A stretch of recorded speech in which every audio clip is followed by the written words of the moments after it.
नैमिषारण्य में गोमती नदी किनारे नए घाट का निर्माण कराने जा रही योगी सरकार 4.27 करोड़ रुपए की लागत से होगा काम। प्रदेश के सभी तीर्थ क्षेत्रों के विकास को लेकर एक बड़ी कार्य योजना का निर्माण किया गया था। इसी कार्य योजना के अंतर्गत नैमिष तीर्थ क्षेत्र में नए घाट के निर्माण, पुराने घाटों के जीर्णोद्धार, सौंदर्यीकरण व पर्यटन विकास के कार्यों को गति दी जाएगी। ऐसे में परियोजना के अंतर्गत जिस नए घाट का निर्माण नैमिष तीर्थ क्षेत्र में होना निश्चित हुआ है।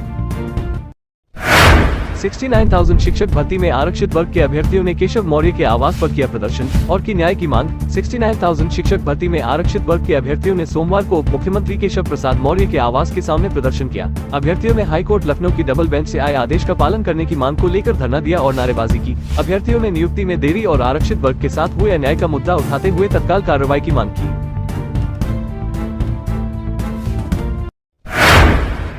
डिलीवरी बॉय पर हमला करने वाले 4 लोगों को पुलिस ने दबोचा। क्षेत्र में तनाव, पुलिस फोर्स तैनात। राजधानी लखनऊ के तेलीबाग में रविवार देर रात कुछ दुकानदारों ने डिलीवरी बॉय पर हमला कर उसे गंभीर रूप से घायल कर दिया। इसके बाद डिलीवरी बॉय के साथियों ने हमलावरों की गिरफ्तारी की करते हुए थाने का घेराव किया। पुलिस ने इस मामले में 4 हमलावरों को गिरफ्तार किया है। घटना के बाद से क्षेत्र में तनाव है, जिसको देखते हुए पुलिस बल तैनात किया गया है।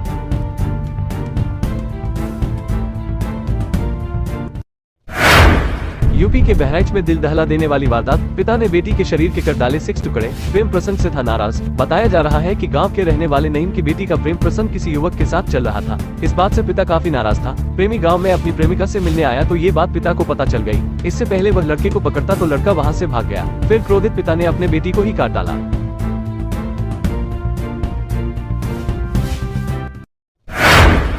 बिजली विभाग का बड़ा फैसला। 6.5 लाख उपभोक्ताओं के घर में लगाएगा 4G स्मार्ट मीटर। बिल की समस्या से मिलेगी निजात। किसको 6.5 लाख उपभोक्ताओं के घर में 4G स्मार्ट मीटर लगाने जा रहा है। इस अभियान के प्रथम चरण में सरकारी कार्यालयों के साथ ही 3 उपभोक्ताओं के मीटर बदले जाएंगे जिनके मीटर खराब है। किसको कर्मियों के घर में भी स्मार्ट मीटर लगाए जाएंगे। विद्युत बिल की परेशानियों से जूझ रहे उपभोक्ताओं को अगले वर्ष तक पूर्ण रूप से निजात मिल जाएगी।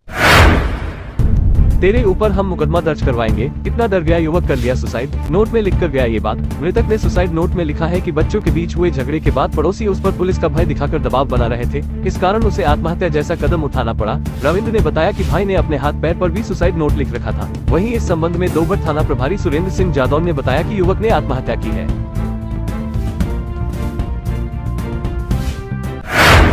गाजीपुर में आरपीएफ जवानों की हत्या मामले में 1 तस्करों के मिले नाम, पता ढूंढना बड़ी चुनौती। बाड़मेर गुवाहाटी एक्सप्रेस में 19 अगस्त की रात आरपीएफ जवान मोहम्मद जावेद निवासी देवेथा व प्रमोद कुमार निवासी कटका भोजपुर बिहार की तस्करों ने पीटकर हत्या करने के बाद गहमर के बिकनिया के पास रेलवे ट्रैक पर फेंक दिया था। मामले की जाँच एसटीएफ ने की तो 4 तस्कर दबोच लिए गए, जबकि एक अन्य को स्थानीय पुलिस ने बाद में गिरफ्तार किया था।